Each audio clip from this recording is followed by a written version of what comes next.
네, 안녕하세요. 마경환입니다. 오늘은 조금 어려운 얘기 할게요. 어려운 얘기인데 여러분들 꼭 필요한 얘기가 될 것 같아요. 제가 지난 시간에 미국 국채 ETF 한번 설명 좀 드렸는데요. 그러면 미국 국채를 투자하는데 지금 대다수의 분들이 TLT 얘기하고 있고 또 거기에 3배짜리를 걸은 TMF를 얘기를 하고 있어요. 이렇게 TLT와 TMF를 많이 한다는 의미는 그만큼 우리네 국내 투자자들이 미국의 국채 금리가 장기적으로 많이 내려갈 거라고 기대해서 투자한다는 의미가 되잖아요. 그죠? 근데 그렇게 안 될 가능성도 있어요.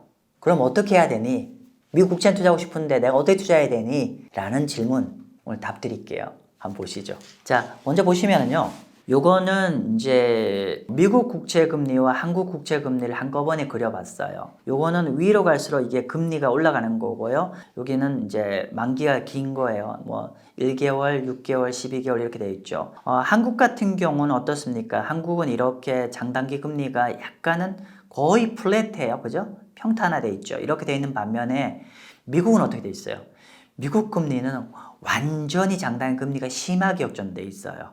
그죠? 예를 들면 같은 한 10년짜리 볼까요? 10년짜리 보면은 한국이 지금 촬영할 날짜 기준으로 거의 금리가 한 0.1% 정도밖에 안 차이 나요. 예를 들면 한국 3.65 정도고 미국 3.75 정도밖에 안 차이 나잖아요. 별 차이가 없어요.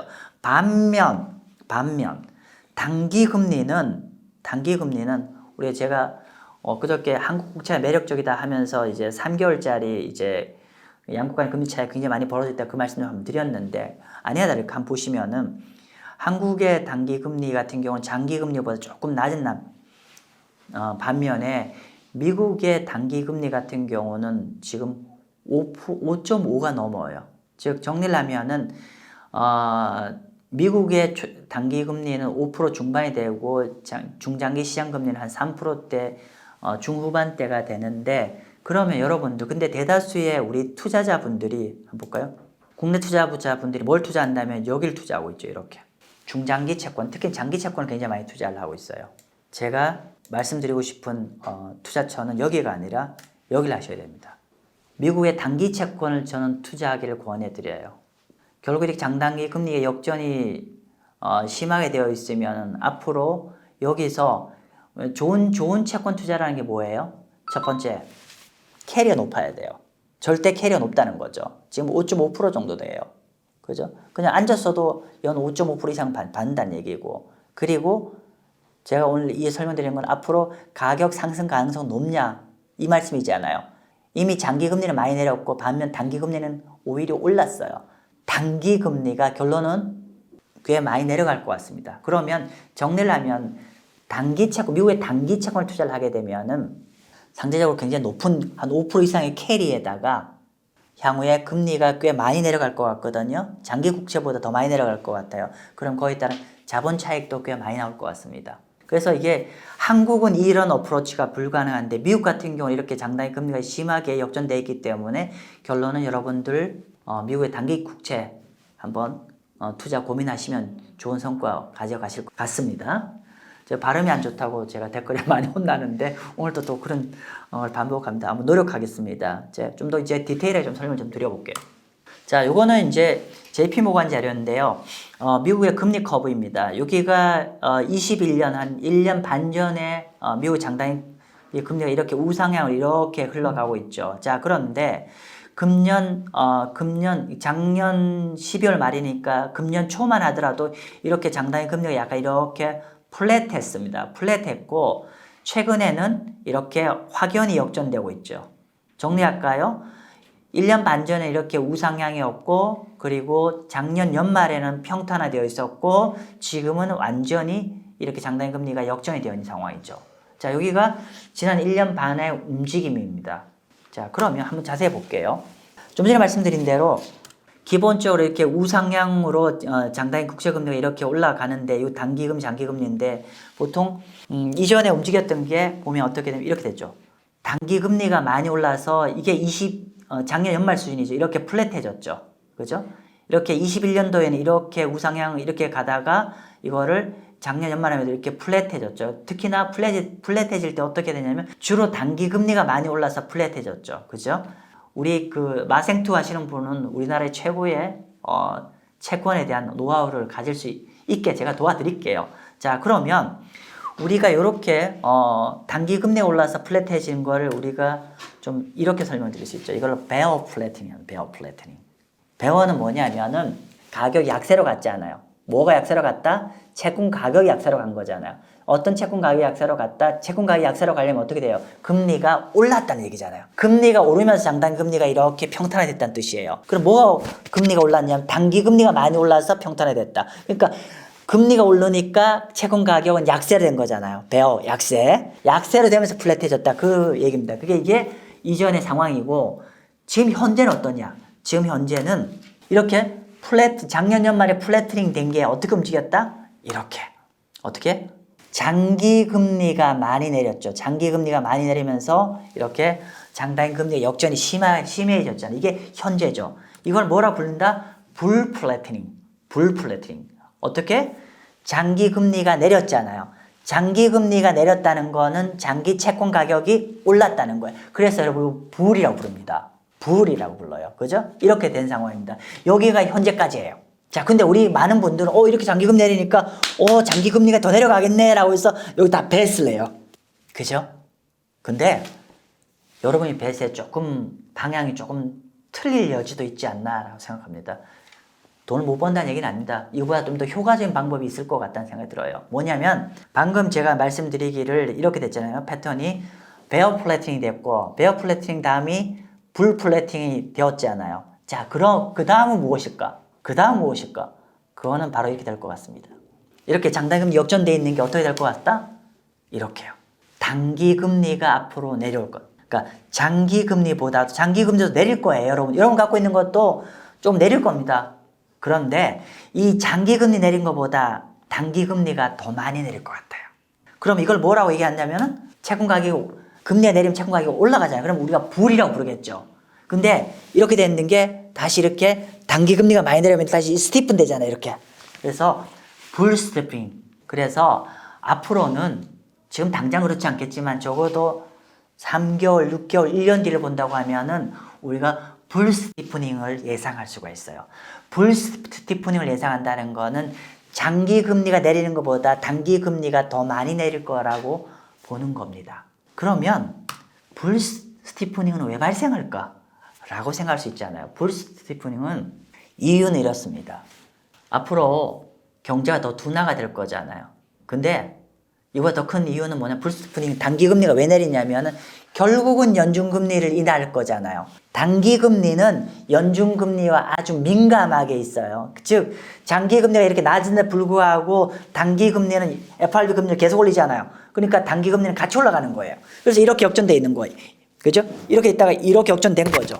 그죠? 이렇게 많이 올라갔어요. 자, 그런데 단기금리는 종국에는 FRB 금리를 인하할 거잖아요. 근데 단기금리는 시장금리이기 때문에 FRB의 방향성에 조금 한 발짝 먼저 금리가 움직일 거예요. 즉 만약에 금리 인상이 끝나고 금리 인하를 할 것 같은 조짐이 오면은 뭐가 움직인다? 단기금리가 먼저 내려온다는 거죠. 그죠? 그래서 앞으로 우리가 물론 이제 지금 50bp 인상 더 가능성이 있고 마켓에서는 25bp 가능성이 있지만 어쨌건 간에 좀 더 긴 그림에서 본다고 하면 이제 FRB 금리 거의 이제 마무리 국면에 왔잖아요. 그러면 우리가 일드 커브의 무브먼트 어떤 방향은 우리가 불 플래트닝, 그러니까 불 스티프닝, 단기 금리가 내려서 이렇게 다시 가는 방향에 어떤 우리가 투자를 예측해 볼 필요가 있을 것 같아요. 제가 얘기한 거가 실제로 글로벌 투자은행들도 그렇게 생각하는지 한번 볼게요. 제가 어떤 얘기를 했죠? 장기 금리 내리는 것보다 단기 금리가 더 많이 내릴 거라고 제가 전망을 한 거잖아요. 그죠? 실제로 글로벌 투자은행들은 어떻게 생각하는지 한번 볼게요. 물론 지금 제가 보이는 자료가 도이치뱅크 자료입니다. 여기서 여러분이 보실 때 이 제시하는 숫자에 주목하셔야 되는 게 아니라 어떻게? 기간별로 어느 쪽을 더 많이 내려가는지를 주목해 주시면 좋겠어요. 자, 볼게요. 지금 미국 국채금리 10년과 30년 볼게요. 10년과 30년 보면은 금년 말 볼까요? 금년 말 보면은 10년 국채금리 3.7인데 3.35. 그죠? 그러면 한 40bp 내리죠. 그리고 30년 국채금리가 3.86인데 3.70 정도 봐요. 자, 어쨌건 간에 지금 10년 국채금리, 30년 국채금리가 생각보다 많이 안 내려요. 30, 40bp 정도 내려가는 걸로 전망을 하고 있네요. 근데 여기 주목해야 될 거 2년짜리 볼까요? 2년 국채 금리는 4.57이에요. 그죠? 현재가. 근데 금년 말에 3.1 봅니다. 얼마 내린다고요? 1.5%가 내리네요. 다시 한번 볼까요? 10년과 30년 국채금리 전망은 한 3, 40bp밖에 안 내리는데 금년 말까지. 반면 단기 금리는 거의 150bp, 1.5% 정도 내려요. 제가 말씀드렸던 그런 방향의 움직임이 예상되죠. 즉, 둘 다 금리를 내리는데 장기 금리 내리는 것보다 단기 금리가 훨씬 더 많이 내릴 것 같다. 맞죠? 이렇게 보면 될 것 같고요. 그래서 이걸 그냥 그림으로 그린 겁니다. 방금 앞에 얘기가 지금 보면은 2년 국채 금리는 앞으로 이렇게 좀 쭉 내려갈 것 같은데 10년 국채 금리는 내리되 미진하게 내리죠. 그런데 우리네 투자자, 국내 투자자 대다수 분들이 10년과 30년 장기 국채를 포커스에 집중 투자를 하는데 제가 추천드리는 거는 그것도 아시되 단기 채권도 여러분들 어느 정도 연준금리 인상이 끝무렵 들어가면 계속 매집하십시오. 그래서 단기 국채도 굉장히 매력적입니다.